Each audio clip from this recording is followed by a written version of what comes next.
Hi అండి, welcome to మాయా రుచులు. ఈరోజు రెసిపీ మటన్ కర్రీ అండి.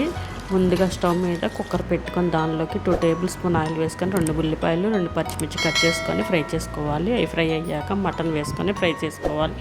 దానిలోకి 1/2 టీ స్పూన్ పసుపు, 1 టీ స్పూన్ ఉప్పు వేసుకొని గంటతో మిక్స్ చేసుకుంటూ ఇలా ఫ్రై చేసుకోవాలి. ఇవన్నీ ఫ్రై అయ్యాక దీనిలోకి 1 టీ స్పూన్ కారం వేసుకోవాలి. 1 టీ స్పూన్ కారం వేసుకొని బాగా గంటతో మిక్స్ చేసుకోవాలి.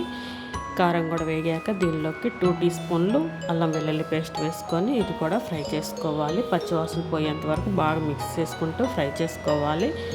ఇవన్నీ ఫ్రై అయ్యాక దీనిలోకి వాటర్ పోసుకొని గంటతో బాగా మిక్స్ చేసుకోవాలి. గంటతో బాగా మిక్స్ చేసుకున్నాక దీనిలోకి గసాల పేస్ట్ 2 టీ స్పూన్లు వేసుకొని బాగా మళ్ళీ మిక్స్ చేసుకొని ఇప్పుడు కుక్కర్ మూత పెట్టుకొని 4-5 విజిల్స్ వచ్చేదాకా ఉడికించుకోవాలి. ఇప్పుడు స్టవ్ ఆపేసుకొని ప్రెషర్ పోయిన తర్వాత కొత్తిమీర వేసేసుకొని సర్వ్ చేసుకుంటే ఎంతో టేస్టీగా ఉండే మటన్ కర్రీ రెడీ అయిపోయింది. Thank you.